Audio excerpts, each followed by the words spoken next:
வாழ்க வையகம், வாழ்க வையகம், வாழ்க வளமுடன்.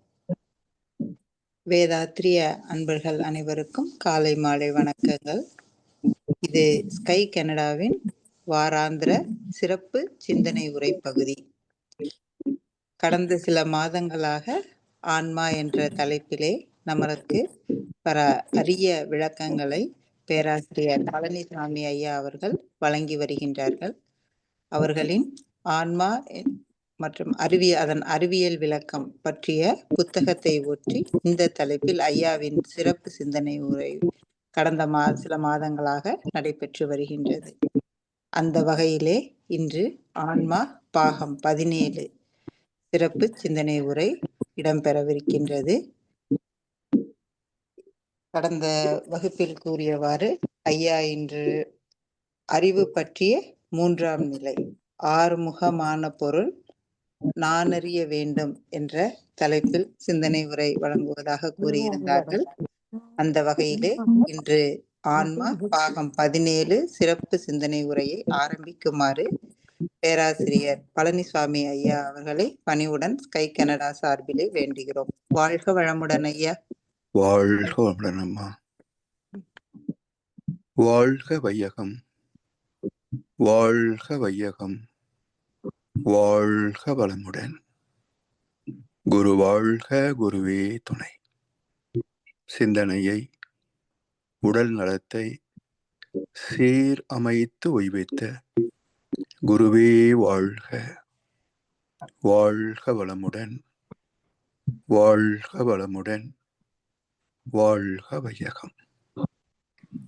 கனடா ஸ்கை யோகா அறக்கட்டளையை சிறப்பாக நடத்தி வருகின்ற ஆன்மீக அன்புள்ளங்கள், குறிப்பாக பேராசிரியர் முனைவர் சிவசங்கர் ஐயா அவர்கள் மற்றும் இந்த நிகழ்ச்சியை தொடர்ந்து சிறப்பித்து வருகின்ற அன்பர்கள் அனைவருக்கும் அருட்தந்தை வேதாத்திரி மகர்ஷி அவர்களின் சார்பாக வாழ்க வளமுடன் என்ற வாழ்த்துக்களையும் எனது அன்பு கலந்த பணிவான வணக்கத்தையும் சமர்ப்பித்து நமது ஆத்மாவை பற்றிய அறிவியல் சிந்தனையின் 17ஆம் பாகத்தில் இன்றைக்கு ஆறுமுகமான பொருள் நான் அறிய வேண்டும் என்ற கருத்திலே சிந்தனையை பகிர்ந்து கொள்ள இருக்கின்றோம். ஆத்ம தூய்மைக்கான வழிகள் முதலாவதாக தெளிந்த நல் அறிவு வேண்டும் என்று சிந்தித்தோம். அதை எப்படி பெறுவது? மனம் அறிவாகிய மனிதனும் தெய்வமே. மனம் அறிவாக மாற்றம் பெற வேண்டும். மனம் அறிவாக மாற்றம் அடைய வேண்டும் என்று சொன்னால் மனம் என்பது என்ன? அழுத்தம், ஒளி, ஒளி, சுவை, மனம் மற்றும் மனம் ஆக 6 வகையில் தன்மாற்றம் அடைகின்ற காந்த தத்துவம். அதைத்தான் இந்த தலைப்பில் சிந்திக்க இருக்கின்றோம். இந்த காந்த தன்மாற்றம் புலன்கள் வழியாக 5 வகை தன்மாற்றங்கள், அனுபவங்களின் பிரதிபலிப்பாக மனமாக 6வது வகை தன்மாற்றம். இந்த 5 புலன்கள் வழியாக செலவாகின்ற போது எல்லா புலன்களும் எல்லைகளுக்கு உட்பட்டவை. ஆனால் மனமோ அறிவோ எல்லைக்கு அப்பாற்பட்டது.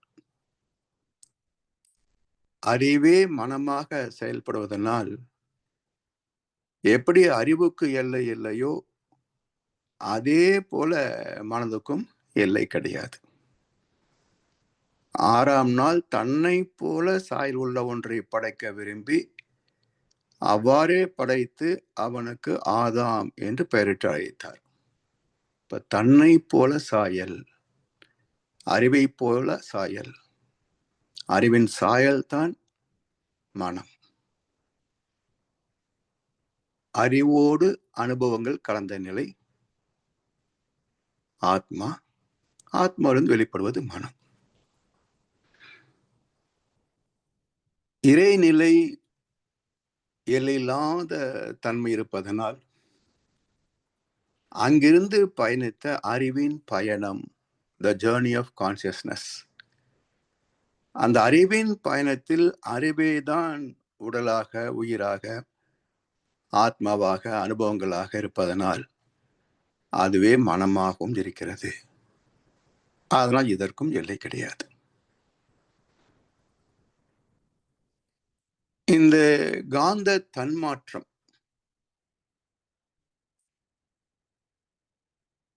ஒவ்வொரு புலன் வழியாகவும் எந்த அளவுக்கு தன்மாற்றம் அடைய முடியுமோ அப்படி அடைந்து அந்த புலன் வழி உணர வேண்டிய உணர்வுகளை தருகிறது.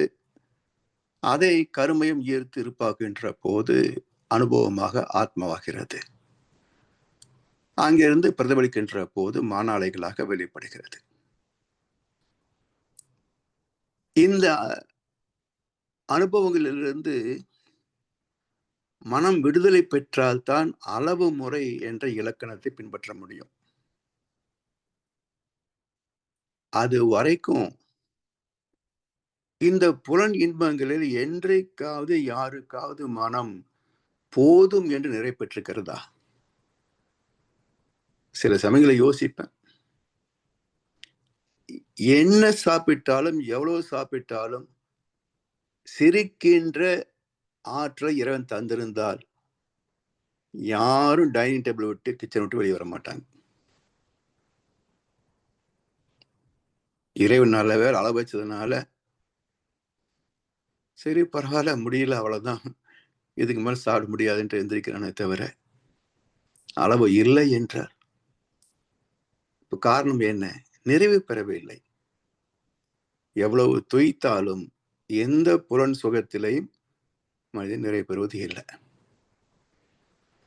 காரணம் என்ன என்றால் மனம்தான் அதுல ஊடுருவி செயல்படுகிறது. மனம் பக்குவம் அடைந்த வரைக்கும் புலன்களை முறைப்படுத்த முடியாது. புலன்கள் பாழ்பட்டுத்தான் போகும். எனவே மனம் தன் மூலமாகிய அறிவை அறிந்தால் மட்டுமே இந்த புலன் இன்பங்களில் நிறைய பெறும். எப்படி நிறைய பெறும்? எத்தனை கிண்ணத்தில் இட்டாலும் மது அத்தனையும் சுவை ஒன்றேதான். சித்திர கிண்ணத்தில் பேதமில்லை, உன் சிந்தையிலேதான் பேதமடா. எவ்வளவு வகை உணவு சாப்பிட்டாலும் அறு சுவை தான். இதுக்கு மேல் ஒரு சுவை கொண்டு வர முடியுமா? யாராவது உற்பத்தி பண்ண முடியுமா? பிறகு என்ன அதுல ஒரு மயக்கம்? இப்படி ஒவ்வொன்றையும் ஆராய்ந்து பார்த்தோம் என்று சொன்னால் இதற்கு உட்பொருள் ஒன்று தெரியும். என்னது?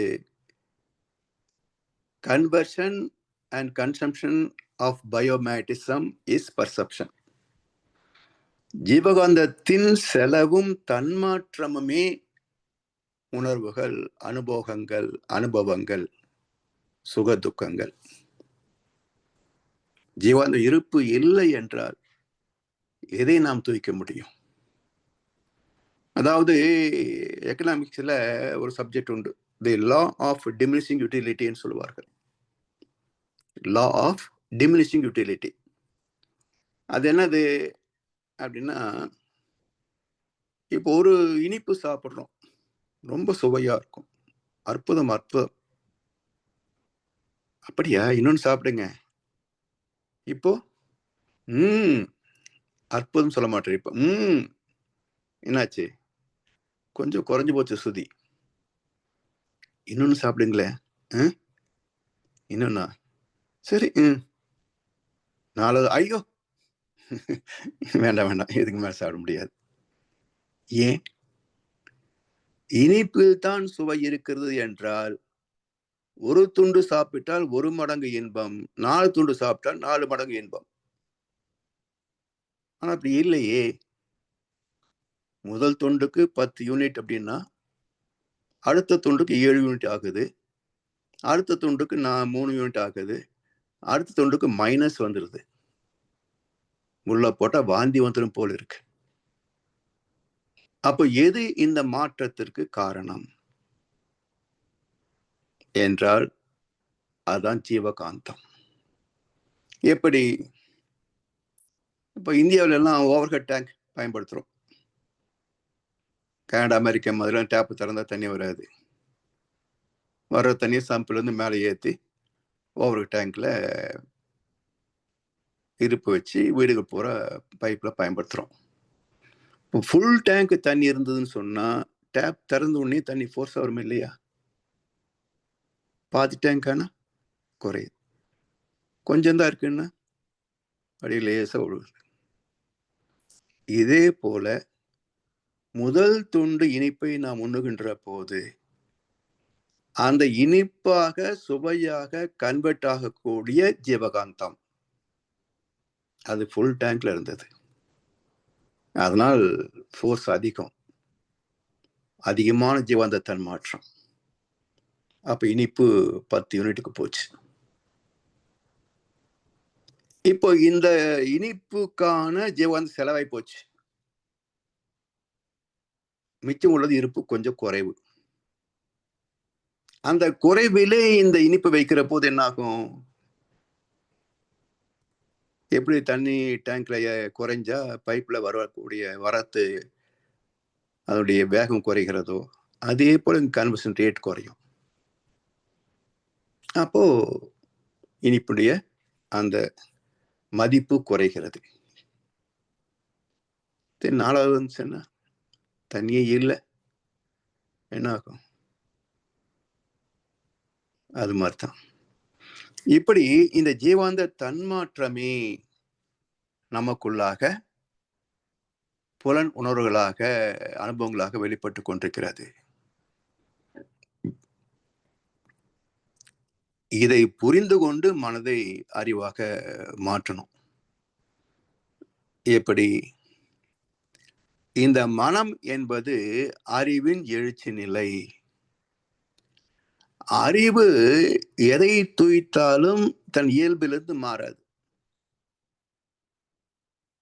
மகர்ஷி இடத்துல மகர்ஷி எப்போ ஒரு சப்பாத்தி சாப்பிடுறான். திண்டுக்கல் தாமோதரையா வீட்டில் ஒரு நாள் தங்கியிருந்த போது சாமி ஒரு சப்பாத்தி எல்லாம் சாப்பிட்றாங்க. கொஞ்சம் கெட்டியை போடுங்க தடிமனா அப்படின்னு கொஞ்சம் ஹெவியா போட்டாங்க. தட்டுக்கு வந்தோடனே சாமி உட்காந்தாங்க, சாப்பிட பரிமாறினாங்க. அதை எடுத்தாரு, 2ஆ பிச்சாரு, பக்கத்தட்டில் கொடுத்துட்டாரு. இந்த அவேர்னஸ் தொடுகின்ற போது இது 2 மடங்கு திக்னஸ் கொடுத்துட்டாங்க. அப்ப வட்டத்தை அரை வட்டமாக்கினா சரியா போச்சு. இதுதான் விழிப்பு நிலை, அயராத விழிப்பு நிலை. இப்படி இந்த புலன்களிலே அறிவு சார்ந்து பயன் கொள்கின்ற போது அளவு முறை மீற முடியாது. அறிவு தன் விழிப்பு நிலை பெறலாத தெளிவில் புலன்கள் அறிவை வெல்ல முடியாது. மனதளவில் நிற்கின்ற போது இந்த மனம் அறிவை வென்று விடுகிறது. மனம் அறிவை வென்று விடுகிறது. ராவணன் தவம் பண்ணினான், திவ்ய வரங்கள் எல்லாம் வாங்கினான். பிரம்மா பிடிச்சி சிறையில போட்டான், நவகிரகங்களை பிடிச்சி படிக்கட்டுல உட்கார வச்சுட்டான். ஆனா மனிதனை அவர் கவனிக்கவே இல்லை. ஆஃப்டர் ஆல் மனுஷன் விட்டுட்டார்.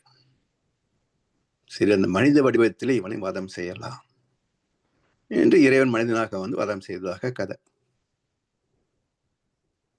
அப்போ இந்த ஆணவம் இறைவனையே வென்று விடுகிறது. தேவனுக்கு சமமான பலம் சைத்தானுக்கு உண்டு. ஏன்னா தேவனை தானே சைத்தானா வர்றான். மனம் யாரு, அறிவு யாரு? அலை அலையாய் இயங்கும் மனதின் அடித்தளமே நிலை பொருள். அது தெய்வம் கடல் போன்று, அலை போன்றதே மனம். கடல்ல அலை இருக்கு, கடலும் இருக்கு. ஏன் ஒன்றுக்கு கடல் என்று பேரு, ஒன்றுக்கு அலை என்று பேரு? இரண்டிலேயும் உட்பொருள் தண்ணீர் தானே. அப்ப அசைவற்றிருந்தால் ஓஷியானிக், கடல். எழுச்சி பெற்ற வேகம் டைட்டானிக், அலை. அதே போல அறிவின் எழுச்சியே மனம். பூஜ்யத்தில் அறிவு, 14க்கு மேல மனசு, 40 வரைக்கும். நிலை பொருளாம் இருப்பு சிவம் நித்தியம் என்று ஓதிடும். எது நிலைத்தது? Change alone permanent in the universe. மாற்றமே நிலையானது. இப்ப மாறாத ஒன்று எதுன்னு கேட்ட உடனே சுத்தவெளி என்றோம். சுத்தவெளி மாறவில்லை என்றால் பிரபஞ்சம் எப்படி வந்திருக்கும்? இல்லையா? அப்ப சுத்தவெளி மாறாததாகவும் மாறுவதாகவும் இருக்கிறது. பிறகு எப்படி நிலை வெளியாச்சு? அது இந்த பிரம்மஞான பாடலில நுட்பமான 2 வரி இருக்குங்க. நிலைவெளியின் விண் சுழல நெருக்குகின்ற உரசல், நிறைவெளியில் விண் சுழல எழுப்புகின்ற உரசல், நிலைவெளியில் எழுப்புகின்ற நேரலைகள் காந்தமா. அது என்ன நிறைவெளி, பிறகு என்ன நிலைவெளி? ஞானிகளின் வார்த்தைகள் பார்த்தீங்கன்னா துல்லியமாக வந்து விழும். அந்த சிறப்பு என்ன என்பது வள்ளுவர் சொல்லுவார். சொல்லுக சொல்லை அச்சொல்லை பிரிதோர் சொல் வெல்லும் சொல் என்மை அறிந்து. இந்த இடத்துக்கு இந்த வார்த்தை தான் ஆப்ட் வேர்டு. இதை மாத்தி வேற வார்த்தை போட முடியாது என்கின்ற அளவுக்கு சொல்லாண்மை யாருக்கு இருக்கும் என்று சொன்னால் ஞானத்திற்கு மட்டுமே உண்டு, ஞானிக்கு மட்டுமே உண்டு. வேற எந்த எழுத்தாளருக்கும் அந்த சிறப்பு கிடைக்காதுங்க. அப்ப மகர்ஷி இந்த இடத்துல நிறைவெளி நிலைவெளி என்று 2ஐ குறிக்கிறாரு என்றால் என்ன பேதம்? இப்போ நிறைதல் என்று எதை சொல்லுவோம்? ஒரு கொள்களம் இருந்தால்தான் குறை நிறை என்ற அளவே வரும். பாத்திரம் நிறைஞ்சு போச்சு, பாத்திரம் காலியா இருக்கு, பாத்திரம் பாதியா இருக்குது. அப்ப கொள்களம் இருந்தால்தான் அளவு கணக்கு. கொள்களம் இல்லை என்றால் என்ன அளவு கணக்கு? இல்ல. அப்ப இந்த பிரபஞ்சம் என்ற ஒரு கொள்களத்திற்குள் நிறைந்த வெளி, பிரபஞ்சத்துக்கு உள்ளும் அதுக்கு அப்பாலும் நிலைத்த வெளி, அழிவில்லாத வெளி, என்றைக்கும் இருக்கின்ற வெளி, அதான் நிலைவெளி. அப்ப நிலை பொருளாம் இருப்பு சிவம் நித்தியம் என்று ஓதிடும். இதுவரைக்கும் எத்தனையோ மாற்றங்கள் உலகம் தோன்றிய நேரத்திலிருந்து அப்படியே இருக்கு, மாறிக்கொண்டே இருக்கிறது. ஆனால் இந்த உலகமாக மாறியது போக மிச்சம் இருக்கே, அது எவ்வளவு இருக்கும்? யாரும் கண்டுபிடிக்கல. அது நிலையாகவே இருக்கிறது. அப்ப மாறியது சிறிய அளவு, மாறாதது பெரும் அளவு. ஆனால் பெரும்பாலும் அதை மாற்றமில்லாத வெளி என்று சொல்லுகின்றோம். இப்படி நிலை பொருளாம் இருப்பு சிவம் நித்தியம் என்று ஓதிடும்.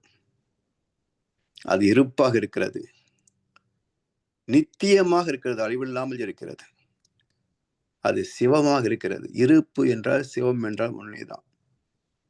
சவம் எழுச்சி பெற்றால் சிவம் இல்லையா? செத்து போன உடம்பு திடீர்னு உயிர் வந்துருச்சுன்னா எழுந்து உட்காந்துரும் இல்லையா? அது போல சவத்துக்கு உயிர் வந்தது சிவமாச்சு. அந்த எழுத்து வடிவம் கூட பாருங்களேன், இந்த சா இப்படி போய் இப்ப வந்துடும், அந்த நுனியிலிருந்து இப்படி கொம்பு வந்து வச்சுங்க, எழுச்சி பெறுகிறது சிவம். என்ன தமிழ் அழகு பாருங்க. ஏன்னா இதெல்லாம் உருவாக்கியவர்கள் தமிழை வளர்த்தவர்கள் அல்ல, தமிழை உண்டாக்கியவர்கள், தோற்றுவித்தவர்கள். நெடுவெளி உன அறிவாகும் உனது அலையே மனம். அந்த எல்லையற்ற நெடுவெளி தான், அந்த அறிவாக இருக்கின்ற சுத்தவெளி தான். உனக்குள்ளும் அறிவாக, ஆறாம் அறிவாக, பின்னப்பட்ட அறிவாக இருக்கிறது. அதன் அலைதான் மனமாகவும் இருக்கிறது. அப்ப நமக்குள் பூஜ்யமாக இருக்கிறது அதே பேரறிவின் பின்னப்பட்ட துகள். அதாவது அறிவு எந்த இடத்திலையும் களங்கம் அடைவதே கிடையாது. அறிவு எந்த இடத்திலையும் களங்கம் அடைவதே கிடையாது. அது இயக்கத்தில் அது எல்லா மாற்றத்தையும் சந்திக்கும். இப்ப நமக்குள் எடுத்துக்கொள்ளுங்களேன், எல்லாம் ஆணவம், கர்மம், மாயை. ஒவ்வொரு சதை, ரத்தம் எல்லாத்துக்குள்ளேயும் கெமிக்கல் கேரக்டர்ஸ்.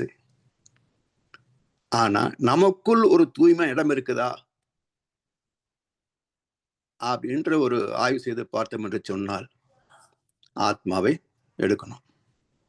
எல்லா இடத்துலையும் கண்டாமினேஷன் இருக்கும். ஆத்மா எடுத்து பார்க்கிற போது எவ்வளவு பெருசுங்க, தூசுடும் தூசு. அதுக்குள்ள ஒரு இன்ஃபைனைட் கெப்பாசிட்டி இருக்கு. அதை விரிவுபடுத்தி மேக்னிஃபை பண்ணி பார்த்தோம்னு சொன்னா, மையத்தில் ஒரு சிறு துகள். இதுதான் பின்னப்பட்ட அறிவு, சுத்தவெளியின் பின்னப்பட்ட அறிவு. அதே தூய்மை, அந்த தூய்மையான ஒன்று அறிவு. இதன் ஆற்றல் எழுச்சி பெற்று 1 முதல் 40 அலை வரைக்கும் விரிகிறது.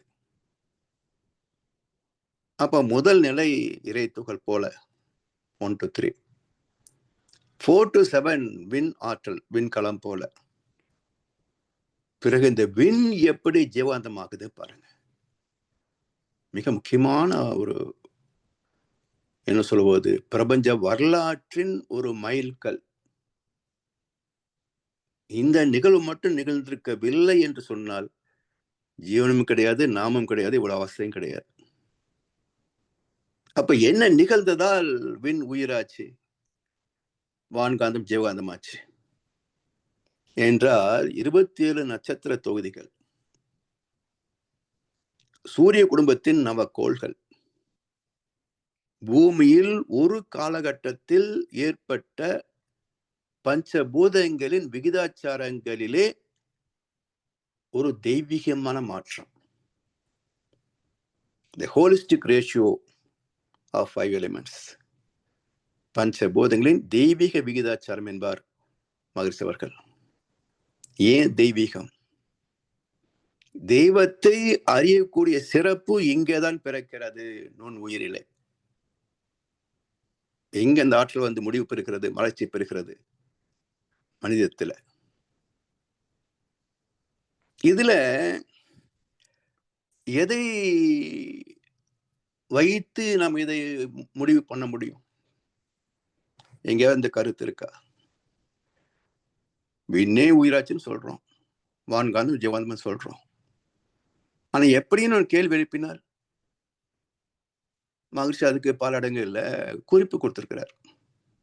நவகர தவம், பஞ்சபத தவம், உயிரின தன்மாற்றம். இதுல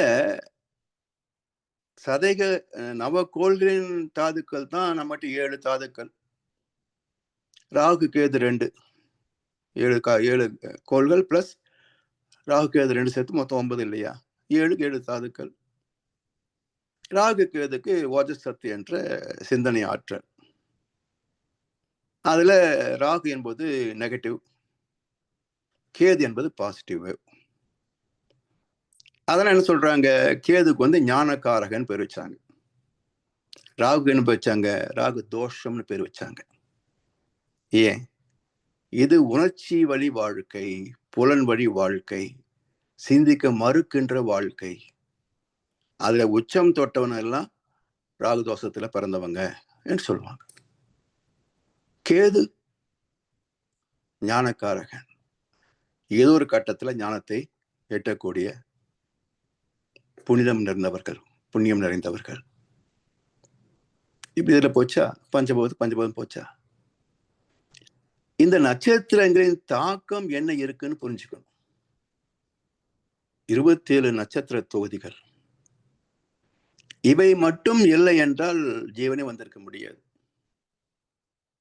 என்ன ப்ரூஃப்? 4 ப்ரூஃப் கொடுக்குறேன். ஒரு சிசு கருவாகிறது வச்சுங்களேன், தந்தை தாய் இருவரும் ஒன்று சேர்கின்ற போது இந்த பர்டிகுலர் டைம், அந்த நேரத்தில் ஏதோ ஒரு நட்சத்திரம் இன்ஃபோர்ஸ் ஆதிக்கத்தில் இருக்கும். இப்ப நட்சத்திரம் இடம் மாறிக்கொண்டே இருக்கும், அல்லது நட்சத்திரம் இடம் மாறதில்லை, பூமி சூழ்ந்து கொண்டே இருக்கும். அப்போ நட்சத்திரத்துடைய பார்வை மாறிக்கொண்டே வரும். ஒரு சுற்று 27, அடுத்த சுத்து 10 சுத்து முடிஞ்சு போச்சு. 10 மாசம் கணக்கு. கேலண்டர் வைஸ் பாத்தீங்கன்னா 10 மாசம் 306 நாள் வரணும். ஆனா 270 to 280 தானே டெலிவரி டைம். அப்ப என்ன இலவச இணைப்பா ஒரு மாசம்? அப்புறம் ஏன் 10 மாசம் சொல்லிக்கிறோம்? அப்ப இந்த கேள்வியே நட்சத்திரங்களை சார்ந்தது. 27 நட்சத்திர தொகுதிகள் ஒரு சுற்று வந்தா ஒரு மாசம் கணக்கு எடுத்துட்டான். 10 சுத்துக்கு 10 மாசம், 270 days. சரி, இப்போ ஒரு பெண் குழந்தை பிறக்க வச்சுக்கோங்க. 14 வயசுல பக்குவமாகுது. 40 வயது வரைக்கும் மகப்பேறுக்கான காலம் வீரியத்தோடு இருக்கும். அப்ப 13 கழிச்சிங்கன்னா 27. இப்ப அந்த பெண் பிள்ளை வயதுக்கு வந்த பிறகு ஆரோக்கியமான கருப்பை என்றால் 27 முடிஞ்சு 28ஆம் நாள் விளக்காகும்.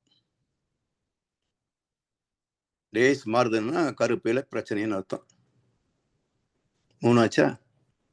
4வது, இந்த ஜீவனின் அனுபவங்கள் அனைத்தும் 27 எண்களுக்குள் அடக்கம். Beta frequency 14 to 40. அப்ப நட்சத்திரம் இல்லைன்னா எப்படி நம்ம பிறந்திருக்க முடியும்? அப்ப கோள்களுக்கும் மனிதனுக்கும் சம்பந்தம் இல்லை என்பது முட்டாள்களின் கருத்து. புரியாதவங்க சொல்றாங்க, அவ்வளவுதான். எவ்வளவு படிச்சிருக்கலாம், ஆனா இந்த துறையில் அவர்களுக்கு அறிவு இல்லை. அப்ப கருத்து சொன்னா தப்பாதான் போகும். இப்ப ஜோதிட சாஸ்திரம் எவ்வளவு உண்மையா இருக்கு பாருங்க. சரி, நட்சத்திரம் எப்பவும் தானே இருக்குது, நவக்கோள் எப்பவும் தானே இருக்குது, ஏன் அப்பவே வரல? அங்கதான் மாதிரி சொல்றாங்க, தெய்வீக விகிதாச்சாரம். தெய்வத்தை அறியக்கூடிய உணர்வு தன்மை உள்ள ஒரு ஜீவன், நுண்ணுயிர். ப்ளூ கிரீன் அல்கேன்னு இப்போ பேர் வச்சிருக்கிறாங்க. இதோட நுண்ணிய பாக்டீரியா கண்டுபிடிக்கிற போது அதுக்கு வேற பேர் வச்சுக்குவாங்க. சயின்ஸ் என்பது சப்ஜெக்ட் டு அமெண்ட்மெண்ட் தானே. விஞ்ஞானம் வளர்ந்து கொண்டே இருக்கும், அப்பப்போ கருத்து மாற்றும், தத்துவம் மாறாது. ஏன்னா அது ஞானிகள் கண்டெடுத்தது. இப்படி இந்த உயிர் என்ற தோற்றம், சென்சிங் ஃபேக்கல்டி வந்ததுக்கு இதுதான் காரணம். சோ நெடுவெளி உன் அறிவாகும் உனது அலையே மனம். இத இந்த சுத்த வெளியாகிய அறிவு கலங்கப்படுவதில்லை என்பதை பகவத்கீதை ஒரு இடத்துல சொல்லு. என்ன சொல்றாரு வியாச பகவான்? கிருஷ்ணர் சொல்றார், அர்ஜுனா, அத்தனை குணங்களும் என்னில் இருந்து பிறந்தவையே. அறிவு பிளஸ் அனுபவங்கள் தானே மனசு. அப்ப அத்தனை குணங்களும் என்னில் இருந்து பிறந்தவையே. ஆயினும் அவைகள் என்னை தலைக்க மாட்டா, கட்டுப்படுத்த முடியாது, பந்தப்படுத்த முடியாது, கலங்கப்படுத்த முடியாது. அதான் மையத்தில் இருக்கின்ற தூய அறிவு. அப்ப சுத்தபெளியின் பேரறிவு எப்படி தூய்மையானதோ, மனித ஆத்மா வரைக்கும் அந்த தூய்மை தன்மை மாறுவதே கிடையாது, மாசுபடுவதே கிடையாது. அவருடைய இயக்கத்தில் தான் மாற்றங்கள். அதனால் அது மாற்றம் இல்லாததுன்னு சொல்றான். இப்படி மனமேதான் அறிவாக மாறுகிறது. நெடுவெளி உன் அறிவாகும், உனது அலையே மனம். அதாவது ஆங்கிலத்துல மனசுக்கு என்ன ஸ்பெல்லிங் வச்சிருக்கிறாங்க? MIND, mind. எம் அங்க டி, இடையில IN, in. Man inside divine. அறிவுக்குள் மனிதனாம், இறைவெளிக்குள் மனிதனாம். Man inside divine. MIND, mind. எனவே மனம் என்ற வேகத்திலிருந்து அது யூட்டர்ன் திரும்பி உள்நோக்கி திரும்பிவிட்டால் ஒடுங்க ஒடுங்க ஒடுங்க ஒடுங்க மனம் அறிவை நோக்கி பயணித்து ஒரு கட்டத்தில் அறிவோடு லயித்து விடுகிறது. அதான் சமம் ஆதி சமாதி. அப்ப என்ன வித்தியாசம் என்றால் அதன் அனுபவங்கள் பெற்ற விளைவு. பிறப்பு ஒக்கும் எல்லா உயிருக்கும். எல்லாமே தெய்வத்தன்மை வாய்ந்ததுதான்.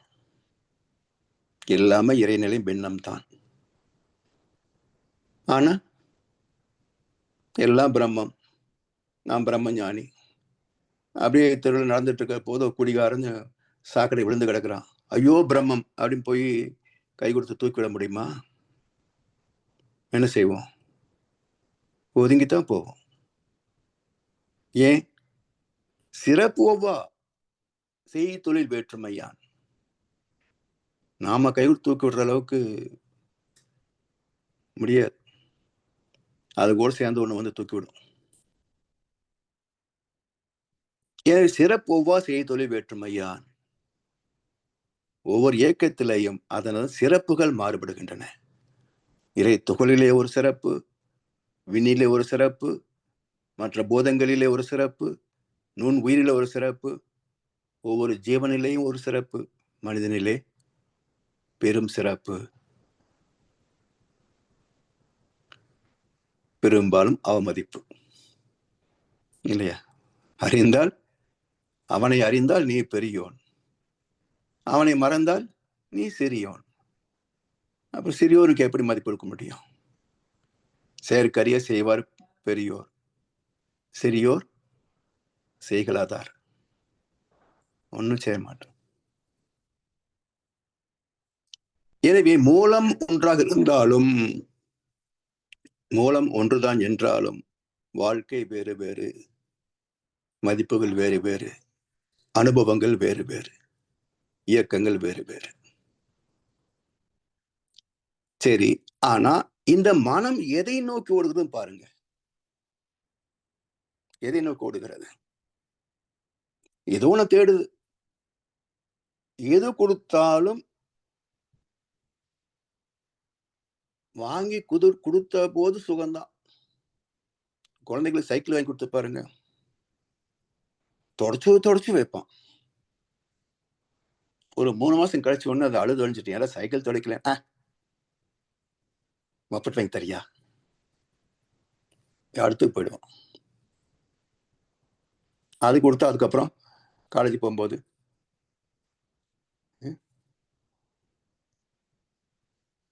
இப்படி ஆசைகள் விரிந்து கொண்டே போகும். சரி, எங்க போய் நிற்கும் இது? எங்க போய் நிற்கும்? அதை அளந்தவர் மகான்கள். அதாவது பட்டினத்தை எடுத்துக்கோங்களேன். மன்னனுக்கு நிகரான செல்வம் வீட்டுல, அரசாங்க கஜானால் எவ்வளவு சொத்து இருக்குமோ அவ்வளவு சொத்து பட்டினத்தார் வீட்டுல இருக்குமா. ஆனாலும் நிறையல. சொந்தமா குழந்தையும் பிறக்கல, தத்து பிள்ளைதான். இப்படி உட்காந்து சாப்பிட்டு இருந்தா தீந்து போயிரும்பா. குன்றி தின்னால் குந்தி தின்னால் கொன்றும் ஆயும். நீ போய் சம்பாதிச்சுட்டு வா என்று கப்பலத்தி அனுப்பி வச்சுட்டார். தெரிஞ்ச கதை தான், காதற்ற ஊசி வாரதகன் கடை வழிக்கு. ஒற்றை வரி தந்த ஞானம். நாம பக்கம் பக்கமா படிக்கிறோம், ஞானம் தான் வரமாட்டேங்குது. ஆனா அவரு ஒரே வரிதான், காதற்ற ஊசியும் வாரதுகான் கடை வழிக்கு, ஒற்றை வரி தந்த ஞானம். எல்லாத்தையும் தூக்கி போட்டு போயிட்டார். நம்ம 1.5 சென்ட் இடம், 4 டிஜிட் பேங்க் பேலன்ஸ் விட்டு போக முடிய மாட்டேங்குது. மன்னனுக்கு நிகரான சொத்துக்களை விட்டு வந்தார். இவர் என்ன இப்படி சேட இருக்காரு, பத்திரகரி, அவர் சக்கரவர்த்தி, அதையே விட்டுட்டு வந்தார். இவரை விட அவர் பெரிய ஆள். புத்தர், கௌசிகன், விஸ்வாமித்திரர். இப்படி ஏதோ ஒரு கட்டத்தில் மிக பெரும் பதவி செல்வத்தை விட்டு துறந்தவர்கள். சரி, பட்டியல்தான் என்ன சொல்றாரு பாருங்க. பிச்செடுக்க திருவோடு உண்டு, பழுத்துறங்க திண்ணை உண்டு, உச்சரிக்க பஞ்சாட்சரம் உண்டு, இன்னும் வேற என்ன பாக்கியம் வேணும்ன்றாரு பாருங்க. பிச்சை எடுத்து சாப்பிட்டுக்கிட்டு, ஊரா விட்டு திண்ணையில படுத்துக்கிட்டு, நமச்சிவாய சொல்லிக்கிட்டு, என்ன அருமையான வாழ்க்கைங்கிறாரு.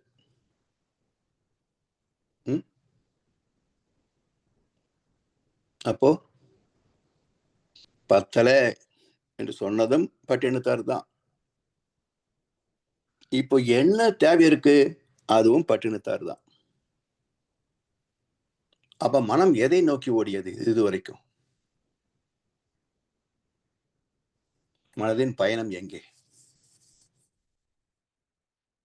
என்றால், தன் மூலத்தை நோக்கி பயணிக்கும்.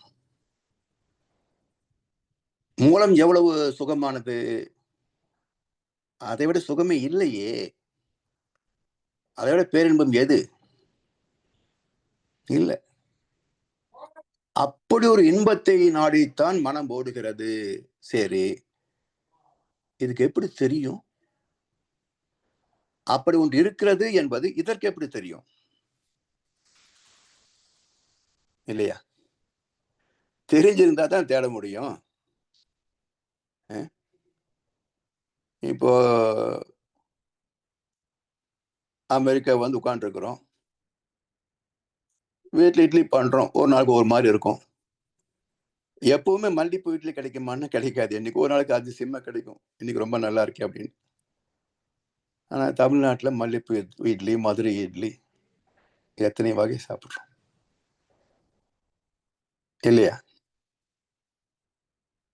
அப்போ எதை நோக்கி இந்த மனம் ஓடுகிறது, எப்படி அது நிறைவு பெறுகிறது என்றால், மனம் தன் மூலத்தை நோக்கி ஓடுகிறது.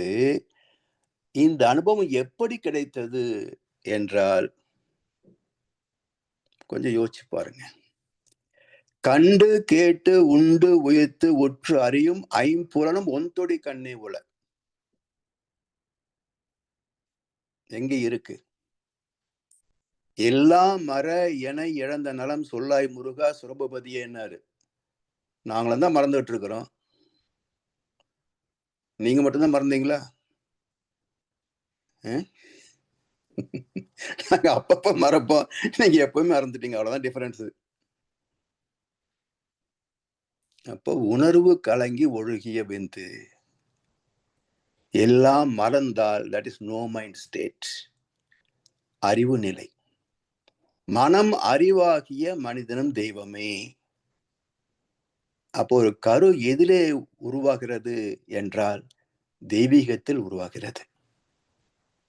ஒரு தாயின் கரு பையிலே உருவாகின்ற கரு எப்போது எந்த அலைநிலையில் எந்த உணர்வில் வெளிப்படுகிறது, உருவாகிறது என்று சொன்னால், தெய்வீகத்தில் உருவாகிறது. ஒரு புதிய ஆத்மா, அதாவது தாய் தந்தை இருவருடைய வினை பதிவுகளை சுமந்து கலக்கின்ற போது ஏற்படுகின்ற ஒரு புதிய ஆத்மா. புதுசுன்னா பிளாங்க் ஸ்லேட் கிடையாது. இந்த இரண்டனுடைய வினை பதிவுகள் கலந்த ஒன்றுதான் ப்ரீ ரெக்கார்டட் கேசட். அதுல பிரார்த்த கர்மான்னு சொல்றான் பாருங்க, தன் வினை. அந்த தன் அனுபவத்தில் முதல் அனுபவம் எது என்று சொன்னால், இந்த தெய்வீகமே அந்த கருவின் முதல் அனுபவம். அதுக்கப்புறம் அம்மா உடலில் இருந்து கொண்டே அனுபவங்களை கவர்ந்து கொண்டு இருக்கும், ஈர்த்து கொண்டு இருக்கும். அதை சொல்ல வந்துதான் பிரகலாதன் கதையும் அபிமன்யு கதையும். ஸோ ஒரு சிசுவின் கல்வி எல்கேஜிலேயோ மாண்டசோரியிலேயோ ஆரம்பிக்கல, கருவிலேயே தொடங்கிவிட்டது கல்வி. படிச்சுக்கிட்டே இருக்கும். எனவே இந்த தெய்வீகத்தை தேடித்தான் ஓடுகிறது மனம். அங்க பார்த்தனே ஒண்ணு ரொம்ப நல்லா இருந்தது. அது எங்க கிடைக்குது? இந்த ஸ்வீட் பார்த்தேன், அந்த ஸ்வீட் பார்த்தேன், இந்த பைக் ஓட்டி பார்த்தேன், அந்த செல்போன் வாங்கி பார்த்தேன், இந்த புடவை வாங்கி பார்த்தேன், நகை வாங்கி பார்த்தேன், அந்த பங்களா போய் பார்த்தேன், ஸ்டார் ஹோட்டல்ல போய் பார்த்தேன். இல்லையே, அது மாதிரி இல்லையே. அப்போ இந்த அனுபவத்தை வைத்துக் கொண்டு மனம் ஓடுகிறது. எங்க கிடைக்கும்? அங்க போனா தான் கிடைக்கும். இப்ப நாம என்ன செய்யறோம்? நமக்கு தெரியாது இல்லையா அது என்னன்னு. அதனால வேடிக்கை காட்டுறோம். இத பாரு, இது புது மாடல், இது இம்போர்ட்டட், இது எக்ஸ்போர்ட்டட். ரைட்டு. அப்புறம் அப்புறம் வாட் நெக்ஸ்ட்? கேட்டுக்கிட்டே இருக்குது. ஃபுல் ஸ்டாப்பே கிடையாது. மனதுக்கு கம்மாதானே தவிர ஃபுல் ஸ்டாப்பே கிடையாது. எங்க ஃபுல் ஸ்டாப் விழுகும் என்றால், கேள்வி வரும்போது பதில் ஒன்று வேண்டும், கேட்க நினைக்காத மனம் ஒன்று வேண்டும். எங்க கிடைக்கும்? எப்ப கிடைக்கும்? எப்படி கிடைக்கும்? வாழ்வை உனதாக நீ வாழ வேண்டும், மனதை மனமாக நீ காண வேண்டும். ஈஸியா ஃபார்முலா கொடுத்தார் கண்ணதாசன். இந்த மனச மனசா பாரு. எப்படி மனச மனசா பாக்குறது? அது அப்படித்தான் இருக்கும், குரங்கு மாதிரி எதையாவது தொங்கிட்டு இருக்கும். அவன் மனம் போன போக்கெல்லாம் போக வேண்டாம். அப்ப ஆட்டோமேட்டிக்கா மனம் அறிவை நோக்கி திரும்பிவிடும். ஒரு நாள் அறிவை அறிந்துவிடும், ஆசைகள் முடிந்துவிடும். இப்போ என்ன வேணும் கேளுங்க. இன்னும் வேற என்ன வேண்டும்? இப்பேறு பெற்ற பின்னர் எடுத்த மனித பிறப்பு எய்ததே முழுமை என்று கேட்பதையே மறந்து போகும் மனசு. அதுதான் பேரின்பம். மனம் தன் இயக்கத்தை நிறுத்திவிட்ட பிறகு அது உணர்கின்ற தெய்வீகமே பேரின்பம். எனவே மனம் அதை நோக்கித்தான் ஓடிக்கொண்டிருக்கிறது. மனம் சைத்தான் அப்படிம்போம். சைத்தான் தான் இதுவரைக்கும் புலன்களிலே சிக்கி இருக்கின்ற வரைக்கும் சைத்தான் தான். புலன் கடந்து விட்டால் இந்த சைத்தானே தெய்வமாகிறான், அரக்கனே ஆராதனைக்குரியவன் ஆகிறான். சூரபத்மன் சேவற்கொடியா மயில் வாகனமா மாறி முருகனை வணங்குகின்ற அத்தனை பேரும் சேர்த்துதானே வணங்குறோம். சேவற்கொடி மயில்வான் விட்டுட்டா முருகனை கும்பிடுறோம். அப்ப அரக்கன் வழிபாட்டுக்குரியவனா மாறினான் இல்லையா?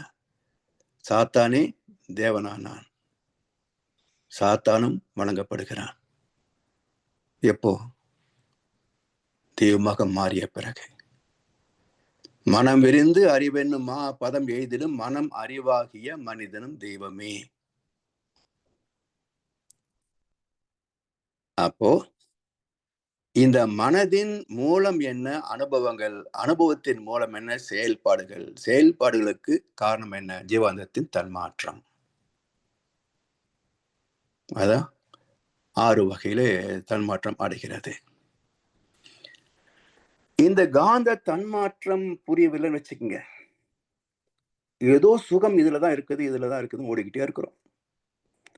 சாமி சொல்றாங்க, 5 புலன்கள் மூலம் உயிரின் ஆற்றல் அழிவதையே இன்பம் என உணர்மயக்கம். இது தெளிவான வாழ்க்கையா? 5 சுகங்களிலேயே சிக்கி தவிக்கிறோமே, இது அறிவு சார்ந்த வாழ்க்கையா? இல்ல. 5 புலன்கள் மூலம் உயிரின் ஆற்றல் அழிவதையே இன்பம் என உணர்மயக்கம். பர்செப்ஷன் எப்படி வருது? Conversion and consumption of biomagnetism is perception. ஜீவாந்தத்தின் செலவும் தன்மாற்றமுமே உணர்வுகள், அனுபவங்கள். அப்ப எப்படி தப்பிக்கிறது? சிந்தனையில் உயரும் கால். சிந்திக்கணும். குருவை நாடி, குரு சொல்லுகின்ற பயிற்சிகளை செய்து காட்டுகின்ற வழியிலே பயணம் செய்து குருவின் ஆசையோடு பயணிக்கணும். சிந்தனையில் உயரும் கால். ஜீவகாந்தம் சிதறுவதே ஐயுணர்வு என்று அறிந்து கொண்டோம். சிதறல், ஸ்கேட்டரிங், சிதறிப்போது. மேலிருந்து கீழே ஒரு கண்ணாடி கோவலை போட்டா எப்படி சிதறும்? அதுபோல் ஜீவகாந்தம் சிதறுவதே ஐயுணர்வு. எங்கெல்லாம் சிதறுது? 5 புலன்கள், உடல் கருவிகள், செயல் புலன் கருவிகள் 5. அதுவும் ஜீவகாந்தம் இல்லைன்னா வேலை செய்யுமா?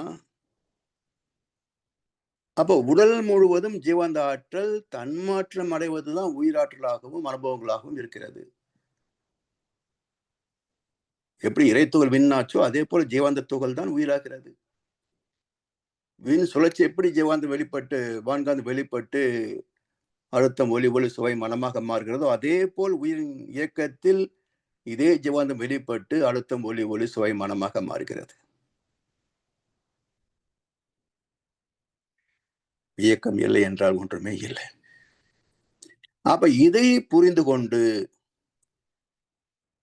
எல்லாமே இந்த ஜீவாந்தத்தை தன்மாற்றம் அடைய வைக்க வேண்டும் என்று சொன்னால் ஒரு கேட்டலிஸ்ட் வேணும். ஒரு கேட்டலிஸ்ட் வேணும். ஒரு ஊடகம் இல்லாமல் ஜீவாந்தம் செலவாகாது. அப்ப புலன் வழி செலவு 5 புலன்கள், உணர்புலன்கள். செயல் வழி செலவு செயல் புலன்கள். எண்ணங்களில் செலவு அனுபவங்களின் பிரதிபலிப்பு, ஆராய்ச்சி. இப்படி இதெல்லாம் ஆராய்ந்து புரிந்து கொண்டோம் என்று சொன்னால் ஜீவாந்தத்தின் தன்மாற்றமே வாழ்க்கை. தன்மாற்றம் இல்லை என்றால் ஜீவாந்தம் இல்லை. அப்ப என்னாச்சு? இந்த மனம் பக்குவம் அடைய அடைய அடைய ஒரு கட்டத்தில் நீர் நிறைந்த பாண்டத்தில் காற்று நுழைய முடியாததை போல அயரா விழிப்பு நிலை மூலம் உலகப் பொருள் கவர்ச்சிகளும் அவற்றை தூக்க வேண்டும் என்ற உணர்ச்சிகளும் அறிவின் கட்டுப்பாட்டுக்குள் வந்துவிடும். அது வரைக்கும் மனதின் தவிப்பு தவிர்க்க முடியாதது. இது ஒரு திரைப்பாடல், அருமையான 2 வரி இருக்குங்க. கே.எஸ். கோபாலகிருஷ்ணன் எழுதின பாடல். சிற்பி செதுக்காத பொற்சிலையே, எந்த சித்தத்தை நீ அறியாயோ, அற்ப செயலுக்கு இப்படியும் மன அவஸ்தைப்பட விடுவாயோ. அற்புதமான பொற்சிலை தான், ஆனா செதுக்கல, தாறுமாறா இருக்குது. சிற்பி செதுக்காத பொற்சிலை. எந்த சித்தத்தை நீ அறிவாயோ. சித்தம் எதுங்க? ஆத்மா. சித்தத்தை அறிவாயா? அறிந்தால் சித்தத்துக்குள்ளே சிவலிங்கம் காட்டி, இல்லையா? சித்தத்துக்குள்ளே சிவலிங்கம் காட்டி. எப்படி? சித்தம் 14 to 40, சிவலிங்கம் 0. அப்ப சித்தத்துக்குள்ளே சிவலிங்கம் காட்டி. அப்ப அந்த சிவலிங்கத்தை புரிந்து விட்டால் அற்ப செயலுக்கு இப்படி மன அவஸ்தைப்பட விடுவாயோ.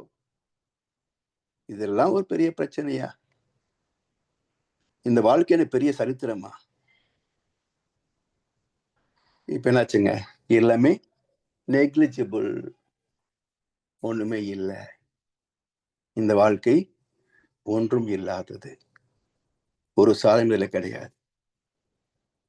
இப்படி பாறை செதுக்கி செதுக்கி சிற்பத்தை வடிப்பதை போல மனதை செதுக்கி செதுக்கி சுக துக்கத்திற்கு ஆட்படாத அறிவாக மாற்றம் பெற வேண்டும்.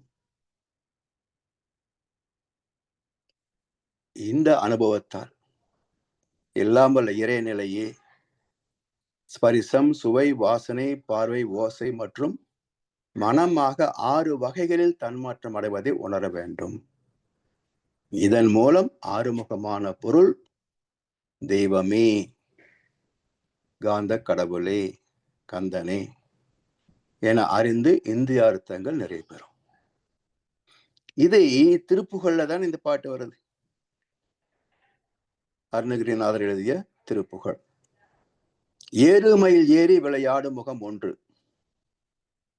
ஈசனுடன் ஞான மொழி பேசும் முகம் ஒன்று, கூறும் அடியார்கள் வினை தீர்க்கும் முகம் ஒன்று, குண்டுருவ வேல் வாங்கி நின்ற முகம் ஒன்று, மாறுபடு சூரரை வதைத்த முகம் ஒன்று, வள்ளியை மனம் புணர வந்த முகம் ஒன்று. சரி, இதெல்லாம் முருகனை பத்தி கேட்டுட்டார், பேசிட்டார். அடுத்து எங்க கேட்கிறார் பாருங்க கேள்விய. ஆறுமுகம் ஆன பொருள் நீ அருளல் வேண்டும், ஆதி அருணாச்சலம் அமர்ந்த பெருமானே. சிவனை கேட்கிறார். இப்ப முருகனை பத்தி பாடியாச்சு. 6 வகையில என்னெல்லாம் பண்ணுது அப்படின்றத முருகனை பத்தி பாடிட்டார். முருகனுக்கு தந்தை யாரு? சிவம். காந்தத்துக்கு மூலம் எது? அறிவு, இருப்பு. அப்ப அந்த இருப்பை கேட்டாதான் தெரியும் எப்படி ஆறா மாறுச்சுன்றது. இவரு கேட்டா எப்படி தெரியும்? நேற்றொரு தோற்றம் இன்றொரு மாற்றம், பார்த்தால் பார்வைக்கு தெரியாது, தொடங்கிய பாதையில் தொடர்ந்து வராமல் தூரத்தில் நின்னா புரியாதுன்னார் கவிஞர் வாலி. நேற்றொரு தோற்றம் குரங்காக, இன்றொரு மாற்றம் மனுஷனாக, பார்த்தா பார்வைக்கு தெரியுமா? ஆனா அடிக்கிற குட்டி கண்ணத்தை பார்த்தேன்னா குரங்கு ஸ்டெப் பண்றான்பாங்க. இவன் குரங்கா மனுஷனா? என்ன பதில்? தொடங்கிய பாதையில் தொடர்ந்து வராமல் இங்க நின்னா புரியாது இவன் மனுஷனா குரங்கான்னு. குரங்குதான் மனுஷனாச்சுன்னு எப்ப புரியும்? பரிணாம வரலாறு புரிஞ்சாதான் மனிதனுக்கு மூலம் மனித குரங்குன்னு புரியும். அது மாதிரி இங்க அருணகிரியார் கேட்கிறாரு, முருகனை பத்தி பேசுறார், ஆறுமுகம் ஆயிட்டேன்னு. ஆனா யார் ஆனது? ஆறுமுகம் ஆன பொருள் நீ அருள் வேண்டும், ஆதி அருணாச்சலம் அமர்ந்த பெருமானே. அருணாச்சலேஸ்வர் யாருங்க? சிவன் தானே. அப்ப சிவன்கிட்ட கேட்கிறார், உடைய பரிணாமம் என்ன? எப்படி இந்த 6 முகமாக முருகனாக வந்த என்று மூலமாகிய சிவத்தை சுத்த வெளியே கேட்கிறார். சரி, இப்போ ஒவ்வொரு முகத்துக்கும் என்ன அர்த்தம் பாருங்க. ஏறுமயில் ஏறி விளையாடும் முகம் ஒன்று. இந்த மயில் என்பது என்ன? வள்ளல் பெருமான் சொல்லுவார், வானத்தின் மீது மயிலட கண்டேன், மயில் குயில் ஆச்சுதடி சகியே என்றார். வானத்தின் மீது மயிலட கண்டேன். சரி, அப்புறம் மயில் குயில் ஆயிடுச்சு. குயில் கருப்பு, மயில் மல்டி கலர். அப்ப இந்த பிரபஞ்சம் எத்தனையோ தோற்றங்கள், எத்தனையோ நிறங்கள், மயில் போன்ற. இதை கடந்து அப்பால் போகிற போது சுத்தவெளி, கும் இருட்டு, குயில் போல கருப்பு நிறம். அப்படி ஏறு மயில் ஏறி விளையாடு முகம் ஒன்று, அளப்பரிய சிறப்பு மிக்க மயில் போன்ற வண்ணமயமான இந்த உலகம், பிரபஞ்சம். இதில் நட்சத்திரங்களாக, சூரியன்களாக, கோள்களாக, உயிரினங்களாக, மனிதர்களாக, இன்ப துன்ப உணர்வுகளாக எண்ணற்ற திருவிளையாடு நடத்துகின்ற காந்த கடவுள் முருகன். ஈசனுடன் ஞான மொழி பேசும் முகம் ஒன்று. ஈசனுடைய ஞான மொழி பேசினர் எப்போ? ஓம் என்ற பிரணவ மந்திரத்துக்கு பொருள் தெரியல பிரம்மனுக்கு. ஜெயில போட்டார். செய்தி சிவனுக்கு போச்சு, விசாரணை நடந்தது. அப்புறம் சிவன் கேட்கிறார், சரி உனக்கு தெரியுமா பிரணவ மந்திரத்துக்கு பொருள்? எனக்கு தெரியும். உங்களுக்கு? எனக்கு தெரியாதுப்பா. இப்ப என்ன செய்திருக்கணும்? பக்கத்து செல்லுல அடைச்சிருக்கணும். பிரம்ம ஜெயில போட்ட முருகன் அதே பிரணவ ரகசியத்தை தெரியாத சிவனை அடுத்த சிறை அடையில பூட்டி இருக்கணும். ஆனா என்ன பண்ணினாரு? இப்படி உட்காருங்க அப்படின்னு உட்கார வச்சு அவருடைய காதிலே பிரணவ மந்திரத்தை போதித்தார். என்ன கருத்து? சிவம் சுத்தவெளி, தஞ்சிருக்கம். அங்கே விளக்கும் சக்தி கிடையாது, காந்தம் கிடையாது, உணர்வு கிடையாது, எதுவும் தெரியாது. போன கிளாஸ் சொன்னேன்ல, இஸ் நான் சென்ஸ், சென்ஸ்லெஸ், ஒன்றும் தெரியாது. அதனால் அது தவறு இல்லை. ஆனால் பிரம்ம லோகத்துக்கு தலைவன், அதிபதி, உலகத்தின் தலைவன், விண்ணிலிருந்து வந்த உலகம். அப்போ இந்த பூமி, இந்த உலகத்துக்குள்ளதானே காந்தம் இருக்கு, ஜீவன்கள் இருக்குது. அப்போ இங்க இருக்கக்கூடிய பிரம்மனுக்கு தெரியவில்லைன்னு சொன்னா அது குற்றம், தண்டிக்கப்பட வேண்டிய குற்றம். சிவனுக்கு தெரியாதது குற்றம் அல்ல. ஏன்? அது வெறும் சுத்தவெளி, ஏகாந்தம், தஞ்சிருக்க ஆற்றல். எனவே ஈசனுடன் ஞான மொழி பேசும் முகம் ஒன்று. இதுல பாருங்க, இந்த நிகழ்ச்சியினால் 2 பட்டம் கிடைச்சது முருகனுக்கு. ஒன்று தகப்பன் சுவாமி, இது ஈஸியா புரியுது. இன்னொரு அற்புதமான பட்டம் குமரகுருபரன். முருகனுக்கு அற்புதமான பேரு குமரகுருபரன். எப்படி? குமரனாகிய முருகன் குருஸ்தானத்திலே உயர்ந்து பரம்பொருளுக்கே தத்துவத்தை போதித்தான். குமர குரு பரன். குமரனாகிய முருகன் குருஸ்தானத்திலே உயர்ந்து பரத்துக்கே காந்த தத்துவத்தை போதித்தனால் இவன் குமர குரு பரன். அப்ப ஈசனுடன் ஞானமொழி பேசும் முகம் ஒன்று, கூறும் அடியார்கள் வினை தீர்க்கும் முகம் ஒன்று. வந்த வினையும் வருகின்ற வல்வினையும் கந்தன் என்று சொல்ல கலங்குமேன்னு சொல்லித்தான் தைரியமா தப்பு பண்றாங்க. என்ன பண்ணினாலும் முருகான்னு சொன்னா மன்னிச்சிருவான் என்ற ஒரு கருத்துல இந்த பக்தர்கள் துணிந்து பாவத்தை செய்கிறார்கள். ஆனா கருத்து என்ன பாருங்க, வந்த வினை வருகின்ற வல்வினை, வினைதான் கலங்கும், வினைக்கு உரிய விளைவு கலங்காது. அப்ப வினைக்கும் விளைவுக்கும் பேதம் தெரியாத படித்த பக்தர்கள், பாமர பக்தன் விட்டுருங்க, பிஹெச்டி வாங்கின எத்தனை பேரு இதுல சிக்கல இல்லையா? அப்போ ஆத்மார்த்தமாக முருகனிடம் சரணடைந்தவர்களை தீவினை செய்ய விடாமல் காத்து 100 கோடி தர்றேன், கையெழுத்து போடுதில்ல, சரி நீ என்ன பண்ண போற, இதை வச்சு நான் ஒரு 500 கோடி சம்பாதிச்சுக்குவேன். எப்படி சம்பாதிப்ப? விலையை போட்டா மக்கள் வாங்குவாங்க இல்ல, அப்ப அவன் காசு நீ திருட போறியா? கிளம்பு கிளம்பு அப்படின்னு ஒரு மந்திரி சொல்லினாரு வச்சுக்கோங்க, அவன் உண்மையான முருக பக்தன். உண்மையான முருக பக்தன் நல்லா பட்டை போட்டுக்கிட்டு 500 கோடியா, 100 கொடுக்குற, 250, 50-50 அப்படின்னு வாங்கினா இவன் என்ன சொல்லலாம்? முருகன் விட்டுருவானா? தண்டித்தே தீருவான், விளைவு கலங்காது. அப்ப வினை எப்படி கலங்கும் என்றால், சரணடைந்த பக்தர்களுக்கு இறைவனிடத்திலே சரணடைந்து விட்டால் அவன் நம்மை இது மாதிரி எந்த சூழ்நிலையிலேயும் தவற விடாமல் நம்மை காப்பாற்றுவான், தவற விழாமல் நம்மை காப்பாற்றுவான். என் செயல் என்பதெல்லாம் என்னுள் இருக்கும் உன் செயலை முருகா என்ற அர்ப்பணிப்புடன் தெய்வநீதியை மதித்து வாழ வைக்கும் முருகா. இதுதான் இந்த வரிக்கு அர்த்தம். கூறும் அடியார்கள் வினை தீர்க்கும் முகம் ஒன்று, குன்றுருவ வேல் வாங்கி நின்ற முகம் ஒன்று. எந்த குன்று? முருகன் எங்க போய் நிக்கிறான் பாருங்க, குன்றிருக்கும் இடமெல்லாம் குமரன் எடுக்கும் இடம். எப்படி?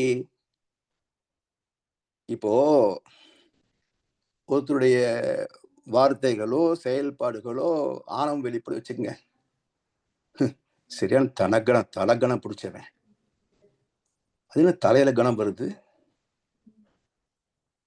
அது மட்டும் இல்ல, மொட்டை அடிக்கிறது யாருக்குங்க? முருகனுக்குத்தான் மொட்டை அடிப்பாங்க. முருகனுடைய ஸ்தலம் தான் திருப்பதி. அப்படி முருகனுக்கு மொட்டை அடிச்சது பிறகு திருப்பதிக்கு மொட்டை அடிச்சிட்டாங்க.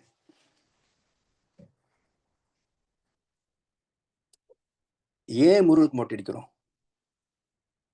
காந்த கடவுள் அனுபவங்களின் தொகுப்பு. ஆணவம் வரும், அந்த ஆணவத்தை நீக்கும். முடி இறக்குதல்னு பேரு.